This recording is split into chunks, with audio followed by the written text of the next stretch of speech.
Back to the Haste Club. My name's Liam, and I'm one of the Hustle Brothers here, and we have Christopher Bell from the Haste Club. Chris, how are we getting on today? Great. This is episode 30, right? Are we at 30 yet, or where are we at now? This is number. Look, it's episode number 4 in a row. It's the 8th time we've went live as the Haste Club. Um, Okay. I'm enjoying it. I'm really enjoying it. Some people said it couldn't be done. I just think as long as we keep bringing our ideas, we keep doing our due diligence, keep engaging with that community, keep diving in. No, it's been very, very interesting. We have Francisco back. I want to give a big shout out. Francisco's back on X. Any of you guys that have missed Francisco, make sure to drop him a DM. Make sure he's okay. Yeah, when And you have a company like Rocket Lab, and then you have someone like Francisco that is a machine. It's not difficult to find tons of new information almost daily. It's I've said it before. There's a lot of little things that often add up to a lot bigger things, and it's easy to overlook those little things. Definitely helps having a community, people like a Francisco or a Jacob out there that are constantly feeding us. And yeah, we shouldn't have any problem getting through the 30. I think it's going to be interesting. We're going to get some of this stuff, guys. To be honest with you, we're going to go back and review things that most of us investors already know. But I've said this before. A lot of this is for we're getting a lot of new people into the Rocket Lab world, and it only helps us as investors if we educate other new investors, and that's what a lot of this is also going to be, no doubt. that's the thing, like I'm getting quite a few DMs from any of you Rocket Lab guys that don't know us too well. The Huss brothers have quite a big following in the VTOL industry, and quite a few of the guys have jumped across into Rocket Lab they're watching our content, they're dipping their toe into the water. But again, we want to be there for not only the massive investors in Rocket Lab that have been there since day dot. We want to be there for the average retail investor in Rocket Lab, and then we want to be there for the beginners as well. So that's what we're going to try and do in each stream. We're going to try and sprinkle in some stuff for the beginners, some stuff for the intermediates, and then, yes, guys, some of you diehards, we will fire in quite a bit of content there too. No, And we got to have guys. fun too, right? We got to have some fun along the way. Did you see where Francisco Space raised the evaluation on Rocket Lab at $50 today from 27? That was Yeah, hilarious. I That seen was that hilarious. It's funny. analyst. You got to have fun. You guys got to have fun with it. Great post, Francisco. That was hilarious. That did Not make far me laugh. fetched. I mean, that's a now. I mean, SpaceX is now valued at. I just saw today 480 billion. That's up over 30+% from its last evaluation. Again, we don't talk numbers here a lot, and don't talk stock price here a lot, but and of course, just joking with Francisco. It's not far fetched, and you know, usually a price target you would expect to see after a Neutron launch, but there's been a lot of good news coming out for Rocket Lab recently, and the potential again with the Golden Dome. Who knows? It could hit that before launch. It's possible. If it does, I mean, I'm way behind in my share count. I can tell you that. That makes it scary. That's the thing. It's a ticking time bomb now, yeah, because once the Golden Dome start pushing out contracts, it's gonna move very fast.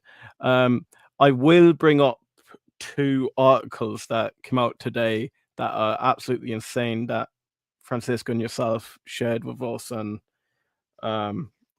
we'll deep dive into them together and see what the guys think. Also, it's quite interesting. We have another launch 7 days after the last launch, and again, guys, we will be covering it. I promise you, from start to finish. We don't jump off the launch halfway through. I think, as a mark of respect for any of you guys that are investing in Rocket Lab, we do the launch from the start of the stream until the end of the stream. Plus, we'll do a dive into all the news around Rocket Lab prior to the stream, and then we'll break down everything after the stream. Guys, let me know, did any of you watch us last night on it? If so, did you enjoy that type of format? Do you like 3 of us on here talking about Rocket Lab? Prior, we didn't get too much into the launch until the actual stream started, and then we sort of broke down our thoughts on where we can see Rocket Lab going in the future. Well, that was fun too because that was Dylan's very first launch. He's a newer investor. Again, that's what a lot of this is geared towards, and it was really fun. Not just the overall excitement, but the questions he had and his observations and what he noticed and picked up on. That was a lot of fun just doing that with Dylan. He's an amazing addition to the team. Guys, please give a shout out to Dylan. He can't be here today. As you know, he's a family man. He has a son. And I can imagine he has quite a busy life. But we will bring Dylan back. But please give a shout out on how well he's done. You got to think, this guy is not a content creator that we've just handpicked. This is someone that has been following the Hustle brothers in the eVTOL industry. Brought them on. Initially, the plan was to have him stream with us in eVTOLs, and we thought, you know what? You're just too good not to bring to the Rocket Lab community too. So, yeah, guys, please let us know. Well, not please let us know. Please commend him on his effort. And do you know what? I know at the moment he is still deep diving into absolutely every aspect of the company. There's some things he's bringing up now that even I'm like, oh my God, like, this is insane. But that's Dylan for you. He deep dives Yeah, into I kind of absolutely. honestly, I kind of felt bad because he messaged me about 2 days ago and he said, "Hey, send me, I want to do some deep dive on some stuff, so send me some information." So I sent a bunch of stuff over to him, and I kind of felt bad and didn't really realize how much I sent to him. And then today I wake up and I see a bunch of messages from a few people, Francisco being one of them, and uh, you can tell Francisco's been off X for a while and he's had a lot on his mind. So I know exactly how Dylan felt when he received all those messages because I have a lot to go through, lot to go through. No time. There's no way we can go over all those tonight either. Uh, Obviously, Francisco's been busy. Um, as always, great research. It's got me going down rabbit holes that I didn't even think about 3 or 4 days ago. This is going to get really interesting over the next few weeks. For sure. Before we jump into any of the articles, any of the news, and start picking each other's brain, let's jump into the comments. We have one of our biggest supporters here, Olga. Hey guys, keep it going. Good job. Olga, Thank you so much. Honestly, thanks, Olga. comments like that is what drives us to keep going. Seeing some of you diehard investors tuning in every single day, it really does like motivate you to keep going and motivate you to keep doing the research, because do you know what? It feels like if the beginners are contacting us and saying they're enjoying it, but you're then getting some of your big investors like Olga jumping in and saying keep going, it really does make you feel like you're doing something worthwhile. And I think that's really important here. Julie again, Julie's back. Hey guys, Rocket Lab countdown to liftoff, and we're going to discuss everything about that next launch and then the launch after the IQPS1. Midwest Cannabis, how are we getting on? Third like party on. And guys, Midwest. Awesome. there's 14 of you watching now. Please, more than ever, hit that like button, just because it fires us up in the algorithm. The more people we get into this stream, the more information people can share with each other, and therefore the more information we can give to you. So please, And guys. Midwest is a lot of fun, man. Midwest is always a lot of fun in chats. I've jumped in on different live streams, and when he's been in there, we have a blast. Sometimes we get into some of these live chats, and it's almost as if we're not really paying attention to the stream. We're just in there talking to each other. It's an amazing community. It really is. You have people like an Olga that she'll get up at 3 o'clock in the morning and watch a launch, like Curtis will, which is crazy. That's a lot of dedication, but it makes it fun too. I mean, yeah, we like to see the numbers and the stock price go up, but hey, you can't. Those launches never get old. They never get old. And then we have Julie, hey, Cannabis. And then we have the star of the show himself, Dylan Rogers. Great to have the Haste Club back live. And Dylan, hope's all going well, and we can't wait to have you back on streaming with us. Do you know what? If you've missed the start of the stream, we were just commending how great you are, how much of an addition you are to the team. And do you know what? The Hustle Brothers and Christopher Bell's Haste Club is going nowhere without you. You're now a key part of the team. Didn't shout out for Midwest and Julie. Thanks, buddy. Just cleaned up the kitchen. Hi, Olga. Hi, Jules. You're Dylan.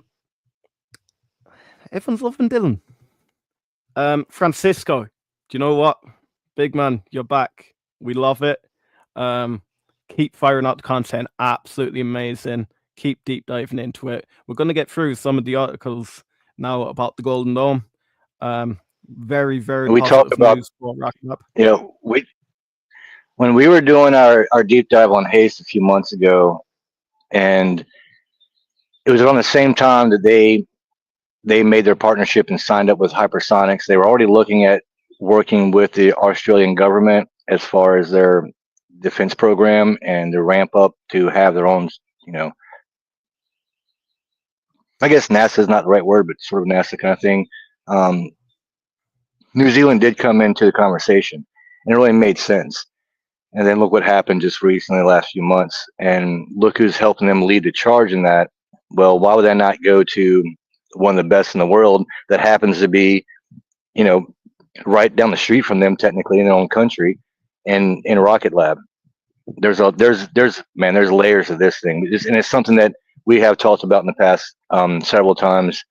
Not just expanding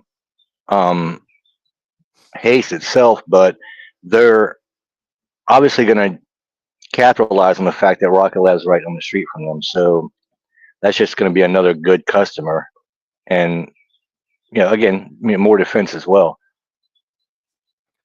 Yeah, 100%. And now, what I'm going to do, Francisco, is speaking about these two articles that he shared with us. So, Francisco, what we're going to do, we're going to deep dive into them.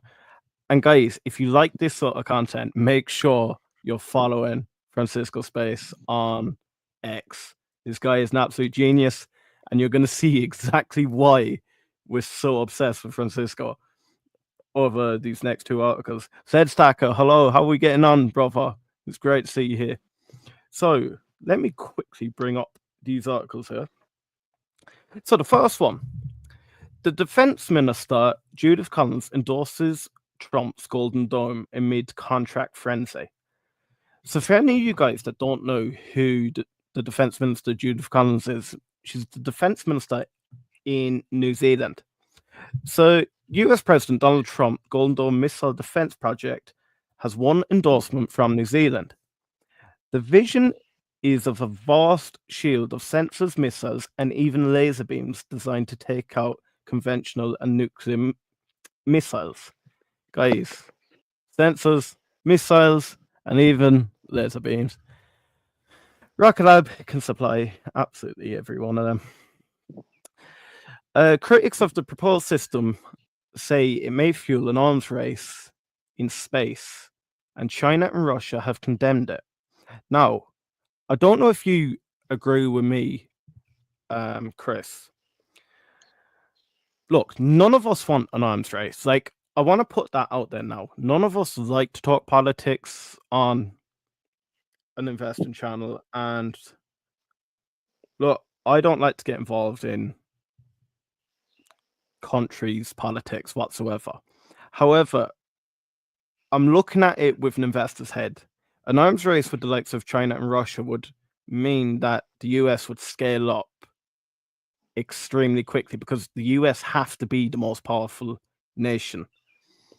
So, for Rocket Lab, especially the Haste program, this would be insane because the amount of money they would inject into this to get this done, and if there was an arms race to get this done quickly, would be astronomical. We know Haste has the ability to deploy within, what is it, 24 hours, Chris? Yeah, they Firefly did it in 22. Okay. The DART mission is going to probably be the first one that tests their overall rapid response as far as, hey, here's a phone call, how fast can you launch? I believe that's going to be part of that mission, and I'd be surprised if they can turn it around and beat Firefly by 8+ hours, as far as that's concerned. But the good thing about Rocket Lab is, Beck has said from the very beginning, he does not want to be an attack or offensive type of company. It's going to be defensive based. And you look at it, you look at those recent acquisitions, they're definitely setting themselves up to have that ability. And there's no need for Rocket Lab to get into that kind of, that side of space defense when it comes to, attacks or whatever. See, it wouldn't really sit There's right other with me. companies out there that'll do that. Yeah, Yeah. That's just not something Beck wants to do. And there's a big enough space out there, and there's a big enough need out there to where they don't have to worry about, focusing on that sector. Like, I don't believe that Haste will ever be used as a hypersonic in a offensive way. Yeah. Something that Francisco had brought up to earlier. We've talked about this as well, but using Neutron for cargo. In rapid deployment, whether it's a military need or even a humanitarian need. Let's say there's an earthquake somewhere. We can get supplies to people within hours instead of days.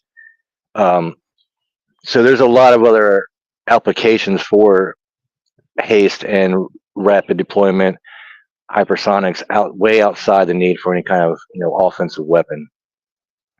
I completely agree, and it kind of gets onto the main point. Judith Collins then said it's a defense mechanism. She said during the cyber panel space and undersea challenges, she doesn't see it as an attack mechanism, it's a defense mechanism. And if people did not feel they need to defend themselves, they wouldn't waste money on it. The choir of major It's interesting. defense, She said. Yeah, go on. It's interesting. She said undersea, and that would be probably primarily Kratos. I do believe they already do, or they're working on. I know they have something in the website. I remember seeing, and maybe you guys in the chat can help me out on more on that. But yeah, she's not wrong on that at all. That's you're 100% nail on the head. It's not just going to be in space, but sea is big. I mean, the ocean's vast. Definitely be nice to have some upgrades and some protection there as well. So, the choir of major defense contractors signaling their readiness to work on the Golden Dome has been growing, joined recently by New Zealand-founded and California-based company Rocket Lab. And this is where it ties in with Rocket Lab. Rocket Lab used $460 million acquisition of the parent company of Arizona firm GEOST to state how the deal secured core capabilities for achieving Pentagon goals in space like the proposed Golden Dome. The prime major contractor, Lockheed Martin, and Chris, if you want to remind them, where is the Lockheed Martin based? Well, I don't know. That's actually a better question for Francisco. The Middle River, Maryland complex was where Lockheed Martin was. They had a big complex there, but that's what they're leasing out to Rocket Lab now. don't know where they're based at, but I can say that Lockheed was one of the first original investors in Rocket Lab. They definitely have good ties with that company for sure. 100%. And Lockheed Martin said this next generation defense shield will identify incoming projectile, calculate trajectory, and deploy interceptor missiles to destroy them mid-flight, safeguarding the homeland and projecting American strength. SpaceX controversial software innovator Palantir and drone maker Anduril, and any of you eVTOL guys, you know all about Anduril with their partnership with Archer. Also featuring the media reports speculating about the dome. Trump has said it would be operational by the end of his term of the next decade, and it'll cost $300 billion. But analysts doubt the timing, while congressional, I can't even say that word, budget Damn office. Irish. I know, it's wild, isn't it? Has estimated could cost as much as 1.4 trillion over 2 decades. And this is what we're saying about a space science race. I believe it could get done even quicker than that if a major arms race did take place. Minister Collins told Shangri-La Dialogue that taxpayers' money was hard fought for. Now, this is well, later on top of that, the fact that Mynaric was already working with DARPA, which is also obviously a client of Rocket Lab, using the same, what is the name of that 360 thing? It's on the tip of my tongue.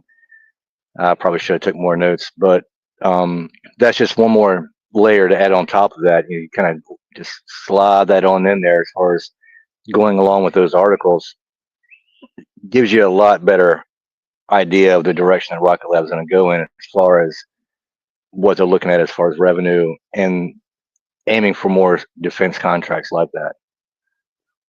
Yeah, and then the article then further goes on to say that, look, everyone's looking for a slice of the pie when it comes to the Golden Dome. You have the likes of Palantir making their name known in the AI space. You have the likes of Lockheed Martin. You have Northrop Grumman, Boeing, Raytheon.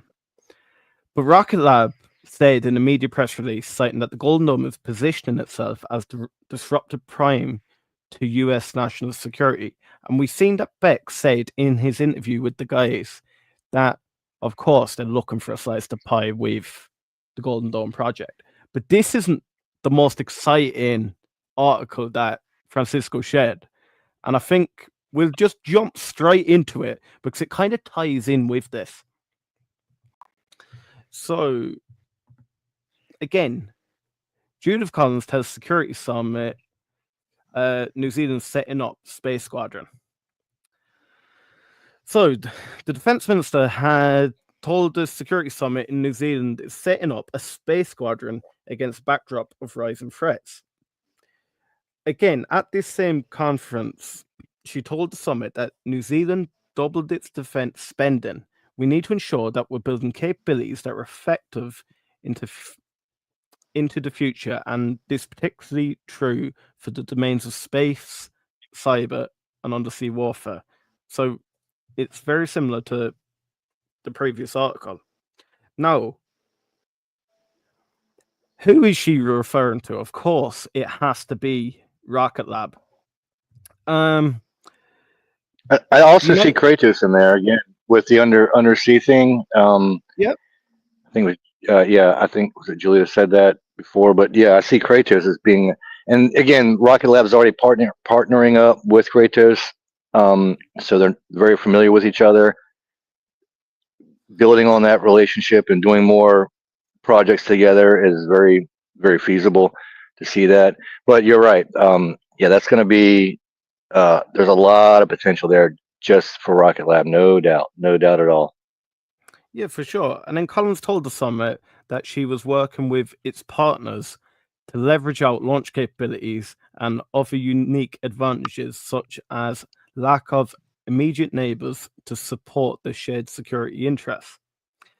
The US recently confirmed it was in talks with several partner countries, including New Zealand, about the potential for more military satellite launches in future.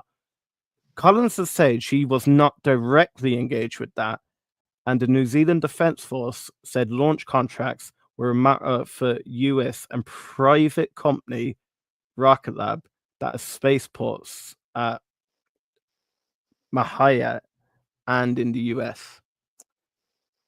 Now, these two articles directly name drop Rocket Lab in them.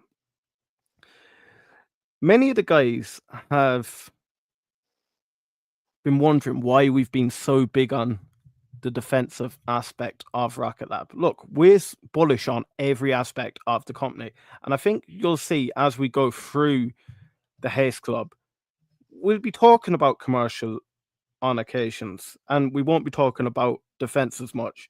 But we just see at the moment, this is such a big project that we feel that some people are not undereducated. Well, it is kind of undereducated. I'm not that up to the defensive aspect of Rocket Lab as I would like to be.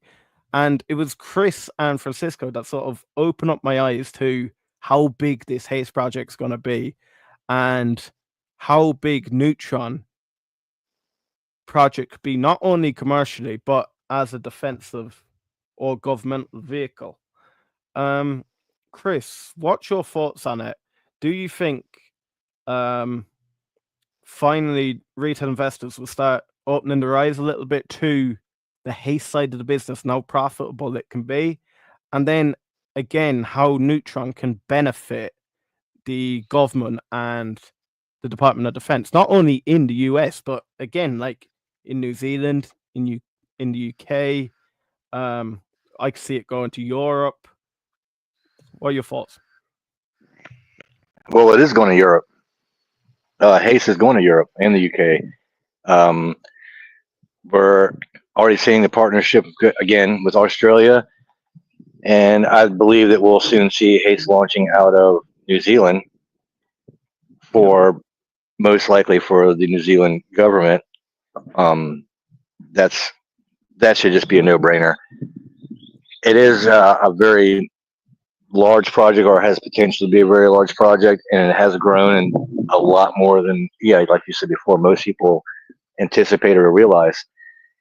And I've said it before, I believe that Haste was a contingency. Like, it was one of those things where the government said, hey, if you really want to launch out of Wallops and you want loans, then you've got to be able to prove A, B, and C and allow us to use these things for what we're planning for the future. And they took their Electron rocket, modified it, and now we have this amazing launch vehicle, one of the best in the world, I might say. And off of that, they've built a whole different sector of Rocket Lab. I mean, they have their own CE or COO that directs just the Haste program. It's 100% successful so far. There's a lot of positives, but when you add in not just the Flatelites, but you add in a lot of the recent acquisitions, and you see the direction that Trump wants to go with the Golden Dome, it has a lot of applications, and it's not hard. You don't have to read between the lines to see it. It's right in your face. Like you said with the last two articles, it's impossible not to get the fact that Rocket Lab is going to be getting a lot of the benefits of New Zealand getting more into not just launching their own rockets for scientific purposes, but also for defense itself. And yes, Haste is going to be a large part of that. No, thank you for adding a little bit of color to some of the statements. But then I want to jump across then straight away. So, look, Francisco came out, and this was before I even put up the articles, and it shows this man is just so clued into this. He was the man that shared it. Collins told the summit New Zealand was working with its partners to leverage out launch capabilities and other unique advantages, such as lack of immediate neighbor. Look, Francisco actually says it so much better than me. I took 15 minutes to explain these two articles. This man has done it in 3 comments. Collins has said she was not directly engaged with that, and that New Zealand Defence Force said launch contracts were a matter for the US and private company Rocket Lab. Remember those names that the US was in talks with New Zealand for more launches? Looks like the talks will be Oh yeah, yeah. yeah. Do you know what? It is what it is, boys. Zed Stacker, hello everyone. Zed Stacker he always comes to eVTOL Weekly, so I'm glad to have you here for the Haste Club, and we will be doing it every day. Guys, please let me know. Do you enjoy this? Do you like seeing us live every day? Or are you absolutely sick of hearing from me? If so, I can just drop off and we'll just let Chris go for it.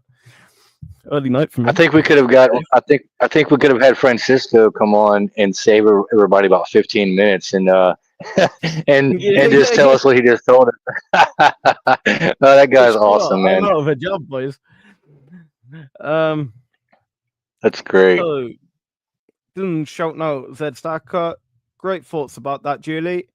And then very cool to see opportunities for Haste moving forward. Dylan, how quick you're picking I'll send up you some stuff. all this? I'll send you some stuff tomorrow, Dylan.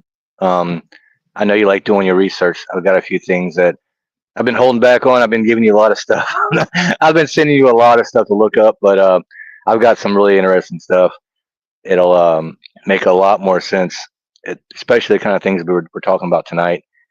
But yeah, definitely a big part of what Rocket Lab's going to be doing moving forward. And then what I thought, I'll just fire in this. Chris will absolutely kill me here, but I just want to show the share price. Rocket Lab sitting 26.72 today, so it went up 0.45% after hours was still climbing. Nice solid day. Slow and steady wins the race always. I like to say it in eVTOLs all the time. What goes up quickly comes down quickly. I like steady growth. Steady growth always is healthy growth. Look, over 5 days we're down 7.09%, but again, we had that massive run up over the last month. We're still up 16%. And don't forget, we're 16%. I was surprised that we actually went up after a launch. Normally, after a launch, we usually sell off. So that was solid. You know, that was a positive. It's very rare you see a Rocket Lab stock go up. The whole market did rally today with the economic data was quite positive. So the S&P even went up 0.58%. So I do think it did help them a little bit. Okay, we have Vim here. Any news on the Neutron launch site? I was expecting the completion date of May, early June at the latest. Now, they did come out last night. Did you see the launch last night, Vim? We were covering it last night. They did come out and say a summer completion date, didn't they? They didn't say a date, but they said in the summer. Yep, summer completion is what they're expecting. And also remember this too. They made an announcement of where they projected to be at. They didn't give a certain date. And then the next thing you know, not only are they building their launch pad for Neutron, they're building their landing pad, and a few more buildings on top of what most of us originally, assumed was going to happen. There is a proposed launch and landing pad that is going to be like a bridge that goes out into the Atlantic Ocean. Not something that we have to have soon, but there is more infrastructure going in. But that, than I originally thought. Makes sense now looking back on it. That's why I don't own the company, because I'd fail. But yeah, it does look like sometime in the next 2 to 3 months, I'd say maximum. there's a few good photos online. Again, Francisco, he posted some stuff. And if you're any sort of engineer or you know about plumbing, you can actually zoom in and see that in comparison to a few months ago, there was a lot of stuff just kind of sitting around on the ground, and now that stuff is constructed and put together. Of course, there's going to be pressure testing and systems testing that needs to go on before they can actually have the launch. But as far as completing the infrastructure and getting everything ready for launch, yeah, that should be very, very close. And the thing is, they had no need to come out last night and say that it'll be complete in the summer. But that's why I think it's so important to cover all the Electron launches, because it just feels like they're constantly feeding us information, new information. And that's why I think start to finish is the only way to get these launches out there to the guys. I want to be there for absolutely everything. Look, you might call us weirdos. We're absolutely obsessed with Rocket Lab, but do you know what? If you're watching us every day, you must be one of the weirdos with us. So I don't mind. Very true. Very true. Hey, it's this is more laid back. It's just you did kind of get me on the numbers there for a second. That's a no in the Haste Club world. Uh, um, but we do have a lot of fun here, and I appreciate all the. I get messages all throughout the day, all throughout the night from several of you, and you all keep me up to date, and I really, really appreciate it. It does help out with my own personal investing decisions, and it is also just more fun interacting with you. I can't wait to meet some of you guys. When we actually have the launch party, we all discuss and we talk and we joke on X and on the live streams. But when we're actually in person, we're gonna have a lot of fun. I can't wait. Chat, please let me know. Should I come to Wallops for the launch? Me and Chris are constantly talking about this. I'm very, very tempted, but do I? Don't I? I'm still undecided.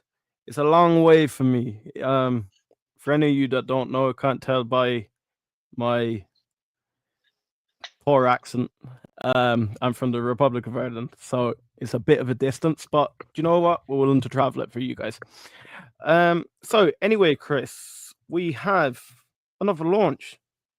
7 days after we have the IQPS launch again, brother. Yeah, I'm not even gonna ask. Do you think we're gonna cover it, or do you want to cover it? I think we are covering it. Yeah, we'll cover it.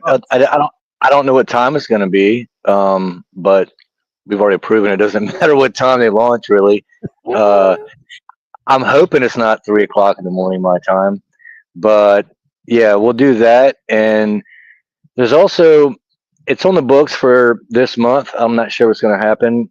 There's also the Hawkeye 360 coming up. That's going to be out of Wallops. That's one I would like to go to and actually go to in person if I can. It depends. Sometimes you guys know how Wallops are. They just sometimes they just tell you last minute, hey, we're launching in 24 hours, 48 hours, whatever. So it might not happen. No promises, but and again, we don't have an exact date for that launch. It's just scheduled for this month. So they're ramping up. They are definitely ramping up launches, and we needed them to. And they kind of started off slow in the beginning of the year. And then, guys, look, I'm gonna ask you one thing here. I'm gonna share my screen now, and this is what we're doing at the Haste Club. We want to build a community full of information. We've done it in the VTOL space, and it works really well. We have found where, look, it's not just us being able to relay the information back to you every day, but as a community, you can all get involved and bounce ideas around with each other. It's a more laid back approach where, like, I want to sort of encourage conversation. Look, as long as I don't care people disagreeing with me or people disagreeing with each other, as long as it's sort of done in a respectful way. I think Chris is the exact same. Me and Chris would enjoy someone to come on here and like tear down our ideas, but like do it in a respectful way. But what I'm going to share here is, so on X, we have created a community, Haste Club. We've only 16 members in it at the moment, completely free to join. Jump in there. Literally, we share every time we go live on it. Any videos we're dropping, and that's where I'm going to share in a minute. Chris actually made a YouTube channel. So we need him to get 50 subscribers so he can come live with the Hustle Brothers. And once he's able to come live on YouTube, it just makes it a lot more exciting because we can actually put out a notification to you guys that we're about to go live. It'll be pinged straight to your phone. It's just sometimes hard on X. On X, you're told we're gone live. So please jump in, RKLB Haste Club, and join the community. Literally, if you want to see what it's all about, we more or less just jump in and tell you when we're going live. But we like to share information with each other. Like I can compare that to our eVTOL channel, which is really active at the moment. So you have constant news coming out. But guys, there's 29 of you here. Make sure to jump in there. Chris, have you any other like mad like things I can like jump into that we haven't spoken about before? But I love going down rabbit holes, mate. And have you anything for me to think? Do you know what? Actually, yeah, this is a wild one. I was actually looking into IonQ and what were they actually proper planning on doing with Capella Space, yeah, and really what they're trying to leverage with them is really high security communications between space to space platforms that are incredibly encrypted and space to ground, yeah. And then I sort of dived in and like, how does that compare to Starlink? It's completely different, yeah. Starlink is only a internet service provider that provides service to rural areas. This is more based on, again, defense, government, everything encrypted. So do you know what it is? The world really is your oyster. I think when you initially, as I don't know, as an average retail investor, as a just looking at it from a bird's eye view, I always, when I hear communications and communication satellite, in my head it just switches like, oh, it's a bit like Starlink. And I just want to open up people's eyes that like, just because you hear the word communication satellite, it could be miles apart from Starlink. Like I know, I think, was it Dave G asked Peter Beck a question about Flatterlight and how would that affect the lightning? And Peter more or less said like they're completely separate products and they do completely separate things. But I think it's just interesting. Like I think that was a good question by Dave G because in his defense, I would have said, does Flatterlight have a direct competitor? Like you've brought out two products that are very, very similar. Is it direct competition to your own product? But no, it was great to hear Peter say, no, they're completely different. But yeah, what's your thoughts on IonQ? And could you see further contracts with RKLB taking place? I can definitely see the potential of them working with Mynaric and what Mynaric offers as far as what their potential needs would be moving forward for a lot of what you said, and a lot of this, data communication. So again, you look at recent acquisitions, and like we said before, it doesn't hurt the fact that they're building that new $1 billion facility almost right next door in Middle River, Maryland, right next door to their Rocket Lab's Maryland complex, and Capella Space already being a customer of Rocket Lab. I again, just another company where you're building a heritage and you're building a potential of a long-term partnership. Take it from me, I got a business, so it's a lot easier to sell to the same client over and over and over and over than it is to go out and spend the money in marketing and advertising and trying to acquire new clients all the time. So, yeah, uh, very easy to see, even without mine, Eric. But that only adds another layer again, and more potential, more possibilities, and not just with a company like INQ or Capella Space. I think it's maybe even Northrop Grumman that which is local here again in Virginia. Yep. Yeah, that could be another potential partner for them looking forward as well.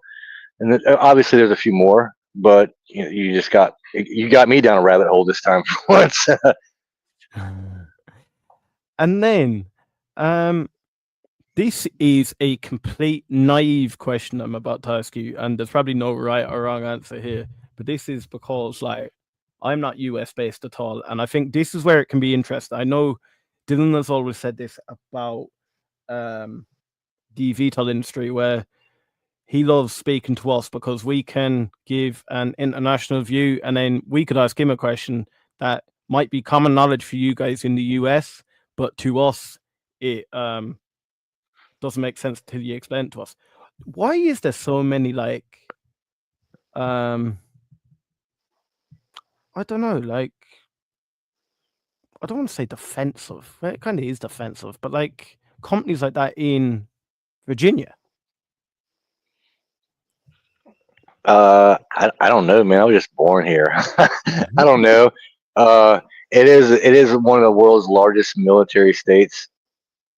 Um, I guess that's supposed to, it's kind of a negative. I mean, honestly, if there's ever like a nuclear war, we're like one of the number one targets for a lot of reasons. So it's not the best scenario, really. But yeah, we do have a lot of stuff around here, and we're not far from DC. But again, with Rocket Lab being based or having a launch site in Virginia and being at Wallops is definitely an advantage because of all the.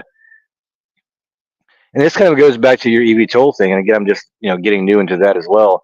But it is a military state per se, and a lot of the revenue and income comes from the local military and the people that live here, and that's not going to stop. I mean, they're building a brand new bridge tunnel because of traffic, because it's just growing. It's growing, and it is insane. Sometimes you can actually travel across the bridge tunnel.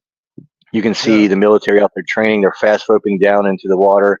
You can see aircraft carriers and destroyers just lined up, for miles. It's crazy. You can drive by Langley, and I remember during the Gulf War, you could drive by Langley and you could see all the B-1 bombers out there just lined up down the runway. There's NASA in Virginia. It's right around the corner from Langley. Yeah, there's a lot. There's a lot around here. Growing up here, it's almost impossible not to be kind of a space geek and be involved in space and defense and the Air Force. Most of my family is military, so it only makes sense. No idea why Virginia, but hey, like I said, I was just born here, man. I had nothing to do with it. No, that's a complete different world to me. Like, I will be dead honest. Where I live is quite rural in Ireland, and like, I know the VTOL guys get shocked when I say this because, like, we're mad into electric vertical takeoff and landing vehicles and into like the next generation of transport. But I can count on one hand the amount of helicopters I have seen flying around here in the last year. Like, it is very, very, very rare to see a helicopter around here, and it's the same helicopter you see. It's a Coast Guard helicopter. To see another helicopter, my God, I tell a lie, I did see one 2 days ago, but before that, the last helicopter that wasn't a Coast Guard. It could have been 4 or 5 years ago here. Well, Like, Francisco can actually tell you this, and this is 100% fact.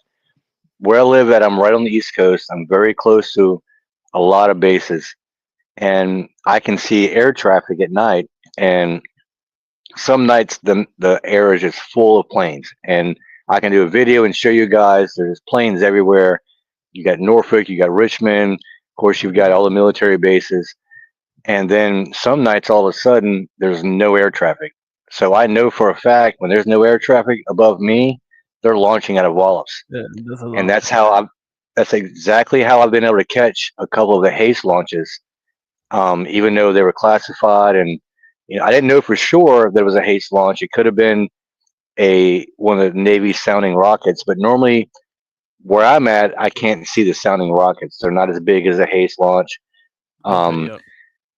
but something as simple as living here and being a local and realizing, hey, there's no planes up there. They're getting ready to launch out of Wallops. And again, we don't know about most of the Haste launches, but I have been able to catch two or three, just because of the fact I'm always outside, as you guys can see right now. This is how I go live. It's You don't see my big dumb head. You see my outdoors. Um, Now I can't see the actual rocket. All I see is a bright orange streak, and then all of a sudden it takes Yeah. a crazy left turn and goes out, wherever it goes. But that's a very good indicator that was a Haste. So I've been lucky, to catch a few of those. Doesn't happen all the time, but yeah, it does help having all the military around, because when everything shuts down, something's happening. Like that, honestly, that is a complete different world to me. Guys, actually, let us know in the comments. Would you be interested to watch a rocket launch where Christopher films it? Now, if he can, he does need 24 to 48 hours notice, but it will be not this one, the following one. If he can get down there, he may be able to film it for us, and we can watch it live like that as well. What we could do, we could even have the actual stream going up here, and then I could make Christopher's screen bigger so we could see it from two different views. I actually think that would be quite interesting, and I don't know, has it been properly done before from Wallop? So, Chris, if you want to be the world's first, yeah, Oh, I I like won't be the that. first. No, I wouldn't be the first. We've had some decent launches, some decent coverage, out of Wallops. Not a lot. And right now, they're ramping up and they're trying to get done with everything at Wallops. And a lot of the stuff that is normally open is just closed off. Yeah, So it could very well be one of those things. Now, if you go up there, there's kind of like a main highway, and they can't just shut it down. Um, so worst case scenario, I might just have to have like my brother drive, and I just drive back and forth and back and forth and back and forth, until it launches. But there is a viewing area for the majority of the launches. They have a park, and they have some small infrastructure, not a lot, but there is a viewing area for launches, and it's very possible that it could be open for the public. But yeah, I'd love to be able to go up there. When I first started getting the idea for the Neutron Party, that's when I realized, hey, look, I'm only 4 hours away, and there's a lot of other people in the community that live close by. I found, and we're going to plan multiple different meetups for launches anyway. So if it doesn't work out for this one, we'll do one. We do plan on doing one very soon. Hopefully the next one, but yeah, definitely need more than 24-hour notice. And again, we'll just see how it turns out. yeah, for sure. Now, guys, please do me one thing. Christopher has just created a YouTube channel. It's called the Haste Club. I'm going to share the link in here. So, Christopher needs 50 subscribers to go live. There's 32 of you in here at the moment, yeah? If all 32 of you subscribe to him, guess what? We could have them live on YouTube tomorrow. So please, more than ever, will you jump into this link if I can find it? Because it was a long time ago that it was sent. And me and Christopher talk an awful lot.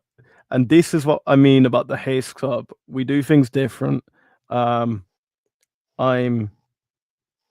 frantically trying to find this link. And Chris, I can't actually believe how much messages we have from each other, even though we speak to each other nearly 2 hours a day live anyway. I don't speak to my missus 2 this hours much, is mate. 2 hours is nothing. I can't. I lost count, but I got enough messages from Francisco to where I couldn't take a nap. And my phone just kept going off, ding, ding, ding, ding. Um, so yeah, 2 hours is nothing.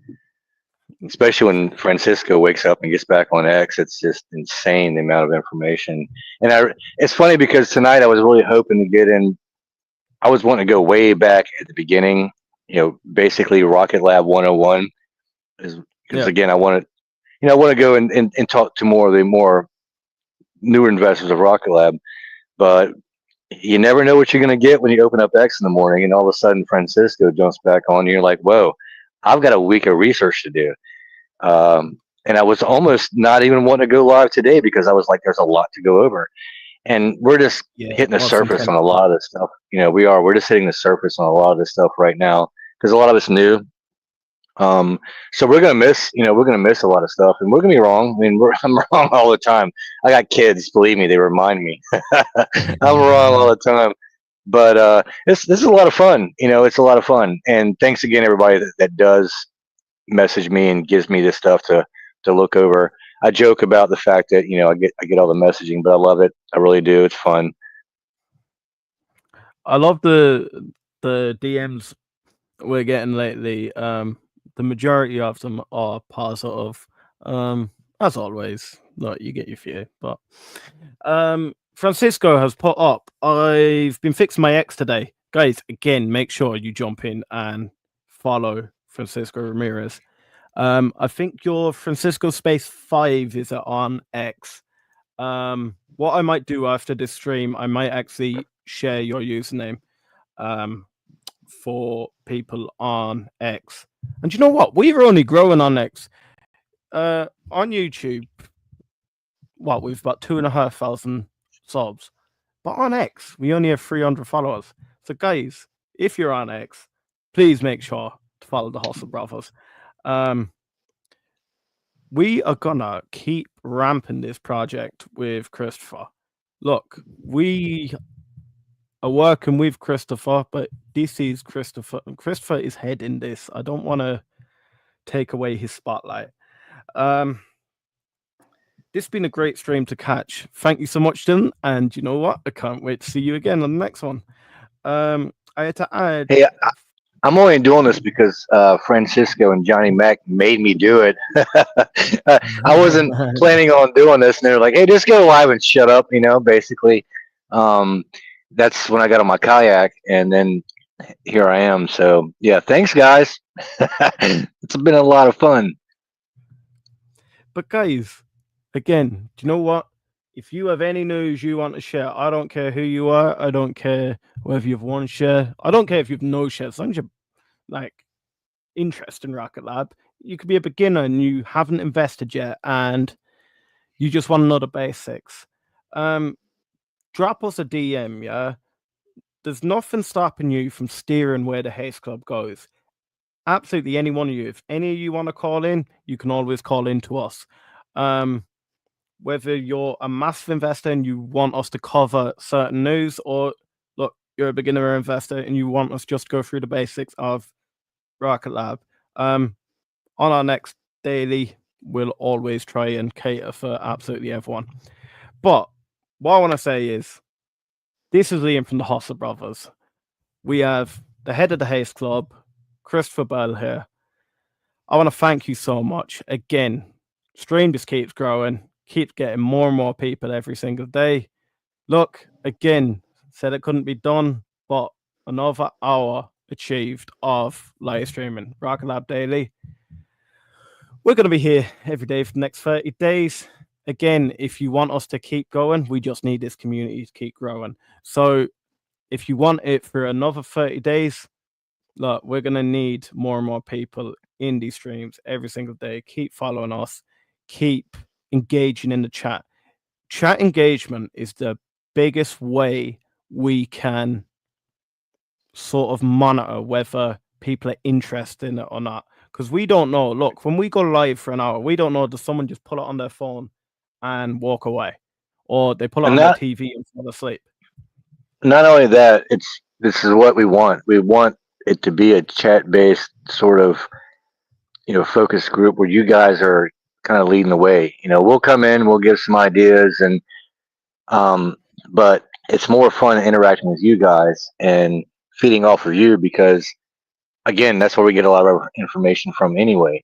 So it's more of a total community. It's just like when you go into X and you get in chat groups and everyone has an opportunity to speak. It's the same thing here. So don't be shy. Jump in, call in. Love to have you. Thank you. Yeah, honestly, excited about this project, excited about where it's going. Chris, until tomorrow, I'll speak to you again. Well, I'll be speaking to you all night, as always. But all right, guys, until tomorrow. Thanks, everyone. Thanks.